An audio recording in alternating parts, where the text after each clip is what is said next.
What shoes did you run in today? I run in Nike Free 5.0. What shoes do you run in every day? I run probably the last year and a half, probably 500 days in Free 5.0 on every surface, on roads, on trails, muddy, wet. It's just pretty much what I run in all the time.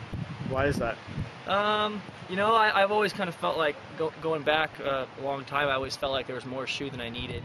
And actually, I've talked with Mike, talking about the Free, and he knew that just from our conversations that I'd be excited about this kind of shoe. And so when it came out, I actually read the card that said do the drills and wear it around, and I just put them on, ran 6 miles on pavement the first day, and I didn't even have sore feet or anything. And from that point on, I've stayed in these as much as I can. I haven't had any problems. In fact, when I've gone away from the shoe and gone to something else, when I've had some plantar fasciitis and I've had a little bit of Achilles tendon stuff, and when I went back to the Free after a couple of weeks of that, it went away. So I just feel like my legs are stronger, my feet are stronger. I've been without injury, and I'm probably running. I run every day, and I'm probably running between 40 and 45 to 50 miles a week. I've run 14 or 15 milers with these shoes.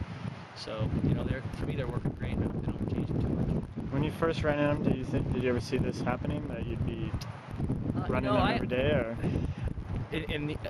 I always, from the first time I saw these shoes, I figured I could run in them a lot. When I was a high school kid, I was running in sock racers and the Duelist and anything that was light and had a comfortable ride. And I always kind of feel like the less shoe, the better. Let my feet do the work, and as long as there's not injury problems, I'm happy with something that's free, I guess. You're a high school coach, so high school. How do you approach your kids running in them? We've talked about running in these shoes for injury prevention, and we've talked about the protocol of doing the drills and doing the strides in them. The problem really with high school kids is, especially where we're from, is economically to buy a $90 pair of racing shoes and then to buy a supplementary pair like a pair of Nike Free for another $80. That's a pretty difficult thing to ask a kid to do. So we try to do some things barefoot. We warm up barefoot. But as far as having an athlete buy the shoe just to train in, that's kind of a tough call for a coach, depending upon the kind of foot things they may have going on. And especially asking to buy 2 pairs of shoes is a lot. So, if it was a $50 pair of shoes, a $40 pair of shoes, I think I'd have a lot more kids trying to twist their arm to get them in them, because I think it would help them in the long run. But that's a tough thing to ask a kid to do when you have a single parent family or you don't have a whole lot of money. What do you want to see out of the Frees in the future?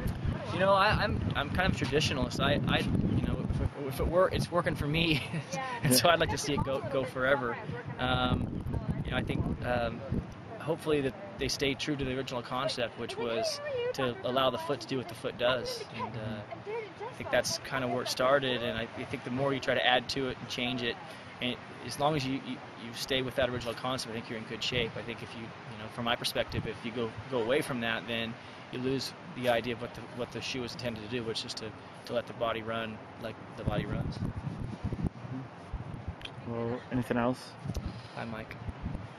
Mike? Hi, Josh. Hi, John. Okay. And Mike D and Mike D. All right. Thank you.